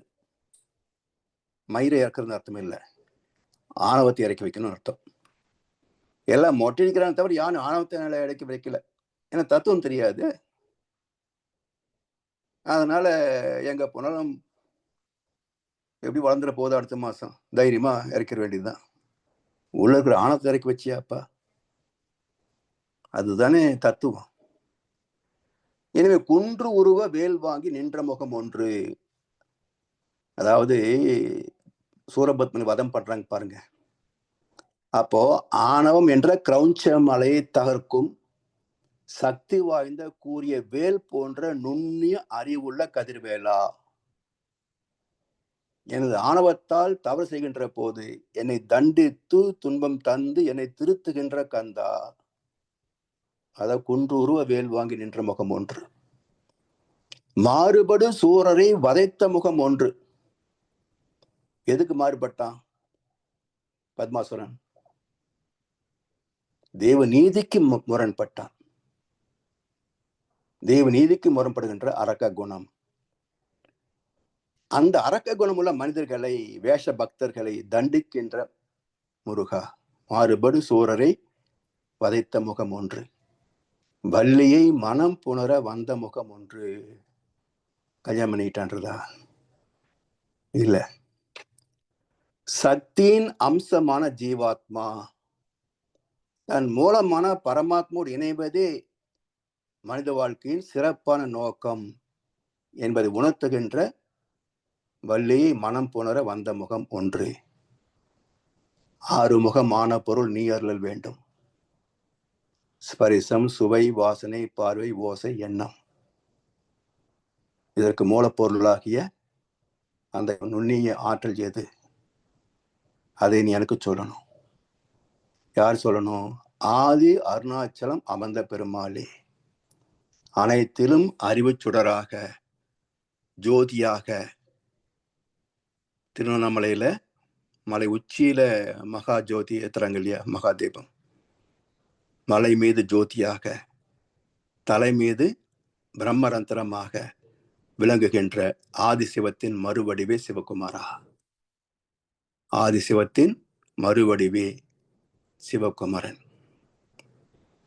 இப்படி இந்த ஆறுமுகமான பொருள் தெரிந்து கொண்டு விட்டால் காந்தம் புரியும், மனசு புரியும், எல்லாவற்றுக்கும் அடித்தளமாகிய அறிவு புரியும். அறிவேதான் சிவம், அறிவேதான் சுத்தவில் என்பது புரியும். புரிந்த பிறகு என்னாகும்? மாயை விலகும், கண்மம் தவிர்க்கப்படும், ஆணவம் கொஞ்சம் கொஞ்சமாக குறைக்கப்படும். ஒரு நாள் ஜீவ பிரம்ம ஐக்கிய முக்தி நிலை கிட்டும். அதுக்கான பயணம்தான் இந்த காந்த தத்துவத்தை பற்றிய, மனம் அறிவை பற்றிய விளக்கம். இதை அடுத்து இதெல்லாம் இதை பெற்ற பிறகு நாம் எதை சந்திக்க போகிறோம், சாதிக்க போகிறோம் என்றால், பழிக்கு அஞ்சும் பண்புள்ள சந்ததி. அடுத்த அமர்விலே இதை சிந்திப்போம் என்று சொல்லி வாய்ப்பளித்த அனைவருக்கும் நன்றி பாராட்டி இந்த உரையை நிறைவு செய்கின்றோம். வாழ்க வளமுடன், வாழ்க வளமுடன், வாழ்க வையகம். வாழ்க வளமுடன் ஐயா. வாழ்க வளமுடன். மிக சிறப்பான உரை. ஒவ்வொரு வாரமும் நம்ம கேட்க கேட்க, நீங்க லாஸ்ட் வீக் முடிச்சப்போ ஒரு திருக்குறள் சொல்லியிருந்தீங்க. ஐயப்படாத அகத்தது உணர்வானை தெய்வத்தோடு ஒப்ப கொள்ளல்னு. எப்ப நம்ம அகம் தெய்வத்துக்குள்ள கனெக்ஷன நம்ம பண்றதுக்கு உங்களோட ஒவ்வொரு லெக்சரும் கேட்க கேட்க ஒரு பக்கம் சந்தோஷமா இருந்தாலும், ஒரு பக்கம் இவ்ளோ தூரமா இருக்குங்கிற ஒரு பயமும் சேர்ந்தே தான் வருது வந்து. நம்ம எவ்வளவு தூரம் நம்மள இன்னும் பண்பட வைக்கணும் அப்படிங்கிறது வந்து ஒரு அலார்ம் மாரி தான் இருக்கு ஒவ்வொரு லெக்சரும் உங்களோடது வந்துட்டு. ரொம்ப நன்றிகள் ஐயா. உங்களோட நேரத்தோட இத எங்களுக்கு அளித்ததுக்கு. ஆ அன்பர்கள் உங்களுக்கு இருக்கிற கேள்விகள இப்ப நீங்க ஐயா கிட்ட கேட்கலாம். உங்க கைகள உயர்த்துனீங்கன்னா, ஒருவர் பின் ஒருவராக உங்க கேள்விகள கேட்கலாம். ஆ ராதா அம்மா கை உயர்த்தியிருக்காங்க ஐயா. ராதா அம்மா நீங்க அன்மியூட் பண்ணிட்டு கேட்டுக்கோங்க ஐயாட்ட. வாழ்க வளமுடன் ஐயா. வாழ்க சொல்லுங்கள். அருமையான சிந்தனை அப்படியே உள்ள இருக்கு. ஐயா, மகரிஷி சொல்லுவாங்க 6 முகமான பொருள். 6 முகம்னு எங்க இருக்கு? எல்லாமே ஒரு முகம் தானே. எப்படி உன்ன 6 முகம் ஆக்கினாங்க? அப்படின்னு சொல்லி கேட்பாங்க. அப்ப இந்த 6 முகம் வடிவம் குடுக்கறது எப்படி வந்ததுங்கய்யா? இது ஒரு கேள்வி. ம், 2வது வந்து நீங்க நட்சத்திரம் பத்தி சொன்னீங்க. அப்போ ம், நட்சத்திரத்த வந்து சந்திரன் ஆக்சுவலா நட்சத்திரம்ங்கிறது சூரிய மண்டலத்த தாண்டி இருக்கக்கூடியது. ஒரு ம். நட்சத்திரம்ங்கிறது வந்து ஒரு கூட்டான சில நட்சத்திரங்கள் அப்படிதானே? ஆமா. தொகுதி தான். ஆ அப்புறம் தொகுதி. ஒரு நட்சத்திரமே தொகுதி. அப்புறம் ம், ஒரு ராசிங்கிறது பல நான் அந்த 2 1/2 நட்சத்திரத்தினுடைய தொகுதின்னு சொல்றாங்க. இத ம். சந்திரனோட ரிலேட் பண்ணி ஏன் சொல்றாங்க? சந்திரனுடைய வைஃப் அப்படித்தானே நம்ம சரித்திர புராணத்துல சொல்றாங்க. அதுக்கு ஏதாவது ஒரு இது இருக்குமா? அதுக்கு தொடர்பு ஏதாவது அதாவதுமா இருக்குமா? சந்திரன் தான் நமக்கு வந்து ரத்த ஓட்டத்திற்கும், மன இயக்கத்திற்கும் சம்மந்தப்படுது. ஆமா. இப்போ நம்ம பிராக்டிகலா பார்த்தோம்னா, அமாவாசை, பௌர்ணமி நாட்கள்ல மன இயக்கம் வேகம் அதிகமாகுதுன்னு சொல்லி அதிகமா. சைக்காட்ரிஸ்ட் சொல்றாங்க இல்லையா? ஸோ, ம். அதனால சந்திரனை வந்து வச்சிருக்கிறாங்க. நம்ம ஜாதகஸ்தல கூட பார்த்தீங்கன்னா, சூரியன் மையப்படுத்துது ஒண்ணு, பூமியை மையப்படுத்துனது ஒண்ணு, சந்திரனை மையப்படுத்துது ஒண்ணு சொல்லி இப்படி 3 வகையான ஜாதகங்கள் இருக்கதாக கேள்விப்பட்டிருக்கேன். ம். இல்லைங்களா? அமாவாசை இப்ப இன்னும் கணித நம்மளுடைய மாதங்கள் எல்லாமே சந்திரன் ஆ சன் சைன் அது மாரி மூன் சொல்றாங்க. சைன் தான் சொல்லுவாங்க. ஆமா. இங்கிலீஷ் இதெல்லாம் வந்து சன் சைன்னு சொல்றாங்க. அதாம்மா. அது மாரி நம்மளது எல்லாமே அமைச்சர். சந்திரனை பொறுத்து. அதனால தான் அந்த ம். 270 நாள் வர்றது கூட 27 நாள் ஒரு சுழற்சிங்கிறதுனால 270 இல்ல நாள். சந்திரன் வந்து 29 நாளைக்கு ஒரு சுழற்சிம்மா. 29. 29 நாள். ஸோ 27ன்றது நட்சத்திரங்கள் தான் குறிக்கும். ஓஹோ! ம். ஓகே. ஏன்னா அதுதான் 27 தொகுதி இருக்கு இல்லையா? ஓகே. ம். அந்த தொகுதியிலிருந்து வரக்கூடிய கம்பைன்ட் ஃபோர்ஸ். ஒவ்வொன்லயும் வரக்கூடிய கம்பைன்ட் ஃபோர்ஸ். Okay, okay. அது வந்து ஒரு மாசத்துக்கு ஒருக்க ஒரு ஃபுல் ரவுண்ட் வரும்ன்றீங்களா? இல்லம்மா அது ரவுண்ட் வர்றதில்ல. பூமி சுத்திட்டு போறது கணக்குல வந்து அந்த 27 நட்சத்திரம் வச்சு எதுல கன்சீவ் ஆச்சோ அதிலிருந்து 10 ரவுண்டு. பூமி 10 ஓகே. சுத்துறபோது 10 மாசம் ஆயிடுது இல்லையா? 10 ஓகே. அந்த நட்சத்திரத்துடைய ரொட்டேஷன். அதாவது அதோடைய பார்வை ஓகே. வச்சுக்கங்களேன். நட்சத்திரத்துடைய பார்வை. ஓகே. ஒவ்வொரு நாள் இன்னைக்கு இந்த நட்சத்திரம், இன்னைக்கு இந்த நட்சத்திரம் சொல்றாங்க இல்லையா? அப்ப அந்த ஓகே. பார்வை வந்து ஒரு சுத்து வளர்ந்து அடுத்த சுத்து ஆகும்போது 28வது வரும்போது 28த் டேல மறுபடியும் அந்த 27வது முதல் நட்சத்திரம் வந்துரும். கன்சீவ் ஆன நட்சத்திரம். அப்படி ஒரு 10 வட்டம் ஓ அடிக்கிறதுனால 10 மாசம் கணக்கு வச்சிருக்காங்க. ஓகே. இப்ப இத சந்திரனோட ரிலேட் பண்றது, இது மனம் அப்படின்றது அந்த மனம், ரத்த மனம் என்ற ஓட்டம் இது 2 மனதுக்கும் ரத்த சம்மந்தம் ஓட்டத்துக்கும் இருக்கிறது. சம்பந்தப்பட்டதுனால அது சந்திரனை வச்சுக்கலாம். ஓகே. இப்ப இது வந்து இந்த நட்சத்திரங்கள் வந்து நமக்கு தாக்கம் இருக்கக்கூடிய நட்சத்திரங்கள மட்டும் தான் அந்த மாதிரி தொகுதிகளா வச்சிருக்காங்களாயா? இல்லன்னா இல்ல இப்போ நமக்கு இது நம்மளோட இதுல மட்டும் தான் இந்த 27 தொகுதிகள் இருக்கு. வேற எங்கேயும் இத பத்தி படிச்ச மாதிரி தெரியல இல்லையா? நட்சத்திர ஏன்னா, தொகுதிகள்ங்கிறது. இது வந்து வேற எங்கேயுமே வந்து இந்த அளவுக்கு டெப்த்தான ஆராய்ச்சிலாம் கிடையாதுங்க. நீங்க வந்து ஓகே. சயின்ஸ்ல வந்து இதுவரைக்கும் பார்த்தோம்னா, காந்தத்தை பற்றி ஆராய்ச்சி என்பது, ஜீவாந்தத்தை பற்றி ஆராய்ச்சி என்பது அந்த அளவுக்கு இன்னும் உச்சம் தொடல. 2வது ஜீவன் எப்படி வந்தான்ற ஆராய்ச்சியில இன்னும் வந்து மூலத்த தொடல. இல்லைங்களா? ம். அப்போ ஓகே. மைக்ரோ பாக்டீரியா வந்திருக்கு அப்படின்னு கண்டுபிடிச்சிருக்கிறாங்க. ஆனா எப்படி வந்தது என்ற கேள்வி வருகின்ற போது, இல்லைங்களா? அப்போ ஓகே. நட்சத்திரனுடைய தாக்கம் இல்லாம இந்த பயோமேட்டிசம் அப்படின்றது வந்திருக்காது. பயோமேட்டிக் வந்த பிறகு தான் ஜீவனே வருது. பயோன்ற வார்த்தையே உயிருன்னு உயிர தானே குறிக்குது. ஓகே. இல்லைங்களா? அப்போ பயோ அப்படின்ற போது, அப்ப பயோமேட்டிசம் வந்த பிறகு தான் லைஃப் எனர்ஜி வருது. எப்படி சுத்தவெளியிலிருந்து இறைத்துகள் வந்த பிறகு, அந்த இறைத்துகள் குவிந்து விண்ணாகுதோ, அதே போல இங்க காந்த துகள் வந்த பிறகு காந்த துகள் குவிந்து உயிராகுது. அதே சேம் டிட்டோ. அங்க வந்து பிரபஞ்ச பரிணாமம், இதுல வந்து உயிரின பரிணாமம்.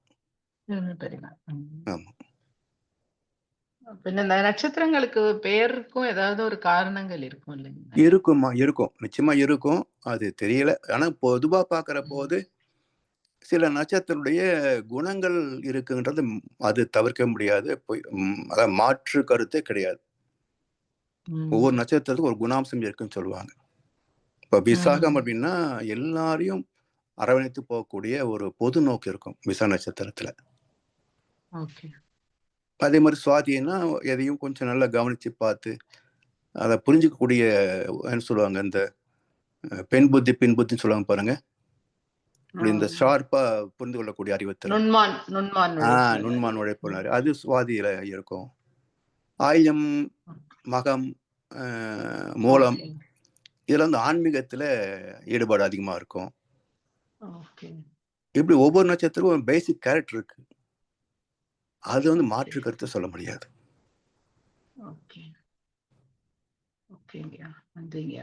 இந்த 6 முகம் அப்படின்னு வைக்கிறது ஒரு உருவத்துக்கு 6 முகம் 5 முகம் இல்ல. ஆக்சுவலா வந்து நீங்க இந்த கந்த புராணத்துடைய கதையை பார்த்தோம் அப்படின்னு சொன்னாக்க, அந்த சுத்த வெளியாக சிவமே 6ஆக வந்தது அப்படின்ற கருத்தை தான் அங்க அந்த 6 நட்சத்திரங்களாக வந்ததாக எல்லாம் காட்டுவாங்க.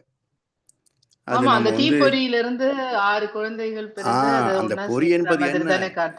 ஆமா, அது கதையா சொல்லும் போது 6 பொறிகள் வந்து மின்னில நின்னுச்சு.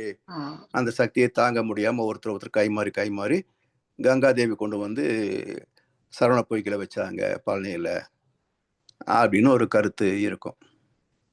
ஸோ இதெல்லாம் வந்து உருவத்தை வைத்து நமக்கு ஒரு கதை சொல்லியிருக்கிறாங்க. கதைக்குள் இருக்கின்ற தத்துவம் என்னன்னு பார்த்தீங்கன்னா, சுத்த வெளியே எழுச்சி பெற்று 6 தன்மைகளாக காந்த தன்மாற்றங்களாக ஜீவன்களிலே வந்திருக்கிறது அப்படின்றதுதான். நீங்க கந்த புராணம், கந்தனுடைய கேரக்டர் எடுத்து பார்த்தீங்கன்னா ஒவ்வொரு சம்பவத்துக்குள்ளேயும் அற்புதமான தத்துவம் இருக்கும்.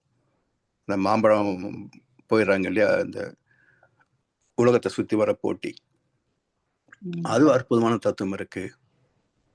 இந்த வைகாசி விசாகம் கும்பிடுறாங்களே, அது அற்புதமான தத்துவம் இருக்கு. கார்த்திகை தீபம், அது ஒரு தத்துவம் இருக்கு. எல்லாமே நீங்க வந்து உலகத்திலே வந்து ஹிந்துயிசம் மட்டும் இல்லை, இதில் தமிழ் சார்ந்த தத்துவம் எல்லாம் பார்த்தீங்கன்னா இதுதான் எல்லாத்துக்கும் வழிகாட்டக்கூடிய ஒரு பேஸ். இது இந்த அளவுக்கு ஒரு தெளிவான ஒரு பரிணாமத்தை வந்து வேற எங்கேயுமே நீங்க பார்க்க முடியாது.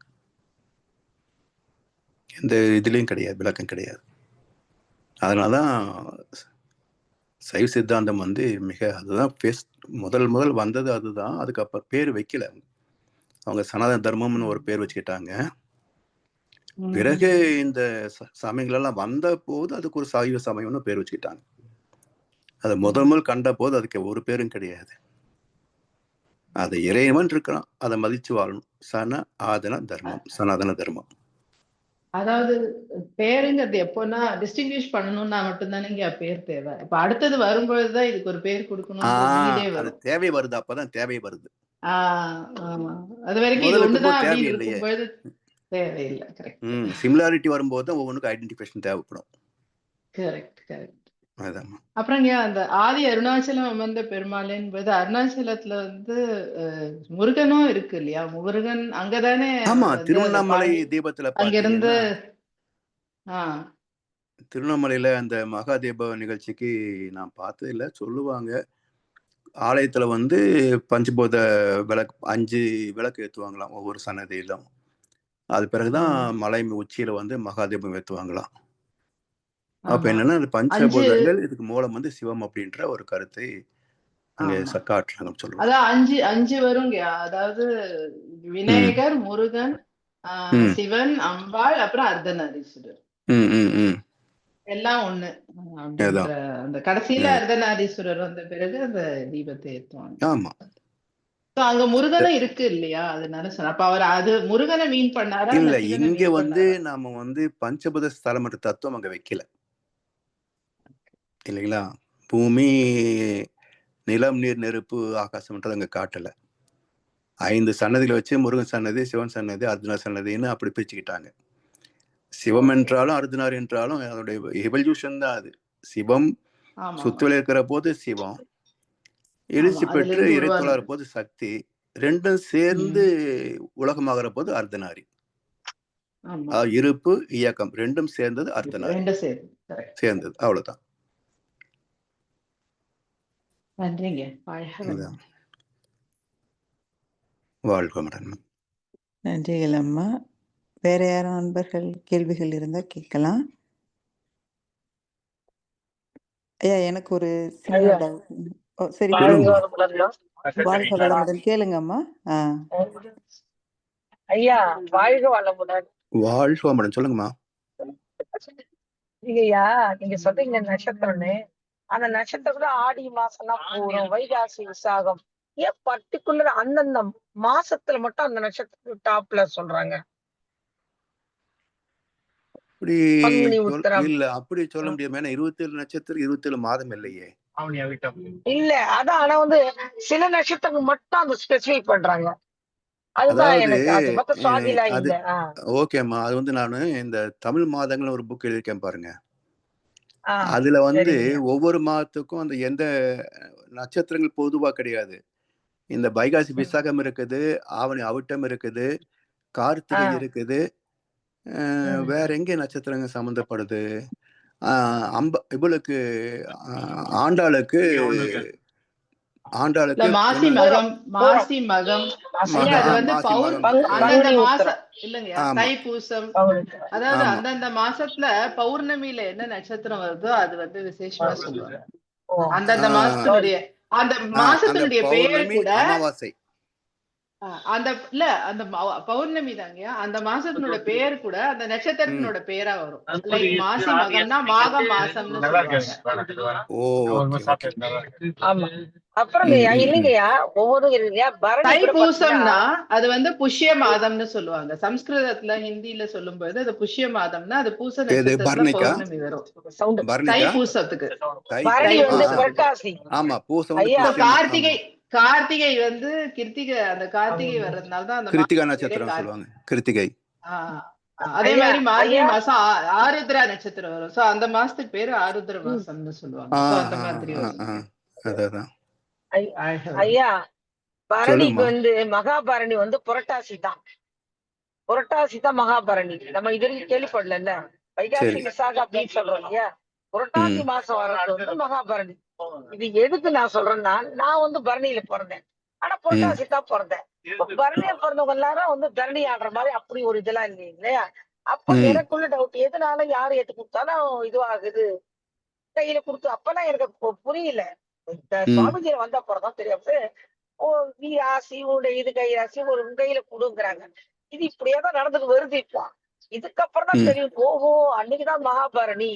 பரணியில பிறந்தவங்க எல்லாருமே எத்தனையோ பேர் லட்சத்துல இருக்காங்க, ஒரு லட்சத்துல பிறந்தவங்க எல்லாருக்குமே அந்த இது வரல. அப்ப இது மகாபரணி, ஓ ஸ்பெசிபிக்கா இந்த இடத்துல கொடுத்துட்டாங்க அப்படின்னு கொஞ்சம் இப்ப எது நடந்தாலும் நான் இப்ப நிறைய கொஞ்சம் ஆராய்ச்சி பண்ண ஆரம்பிச்சேங்க. ஒரே ஆச்சரியமா தான் இருக்கு, என்னன்றதான் தெரியல. இல்ல ஒருவேளை நம்ம வந்து எண்ணம் மட்டும் தூய்மையா இருந்து எல்லாரும் நல்லா இருக்கும்னு நினைக்கிறோம், அதனால இருந்தோம் தெரியல. அப்படியே இருக்கலாம். சிந்திச்சு பாருமா, கருத்து கிடைச்சா சொல்லுங்க. சரிங்க, வாழ்க. நன்றிங்க. நான் கார்ல போயிட்டே கேக்குறேங்க ஐயா, நீங்க நானும் அவர். ஆமா, ராதாமா எங்க மன்றம் தாங்க ஐயா, வேளச்சேரி மன்றம் தான், சென்னை. ஓகே. வாழ்க வளமுடன். வாழ்க வளமுடன். வாழ்க வளமுடன். நன்றிகள் அம்மா. டைம் ஆயிடுச்சுங்க ஐயா. நம்ம அடுத்த வாரம் கூட என்னோட டவுட் வருவது இல்ல. வேற ஏதோ அன்பர்கள் கேள்விகள் கேட்கணுமா? இல்லைன்னா நம்ம இதோட முடிச்சுக்கலாங்க ஐயா. ஓகே. இந்த ஆன்மா பகுதி 17 இந்த பாகத்தை மிகச் சிறப்பாக நம்மளுக்கு விளக்குரை அளித்த ஐயா அவர்களுக்கு கை கனடாவின் சார்பாக ஒரு வாழ்த்துக்களை கூறுவோம். பேராசிரியர் பழனிசாமி ஐயா அவர்கள் வாழ்க வளமுடன். வளமுடன். அவர் தம் உடல் நலம், மனவளம் மற்றும் பொருளாதார வளம், வாழ்க வாழ்க வளமுடன். வளமுடன். அவர் தம் அன்பு குடும்பம், வாழ்க வளமுடன். அவர் தம் வேதாத்திரிய தொண்டு, வாழ்க வளமுடன். வாழ்க வளமுடன். மிக்க நன்றிகள் ஐயா. நன்றி அம்மா, அனைவருக்கும் நன்றிகள். வாழ்க வளமுடன்.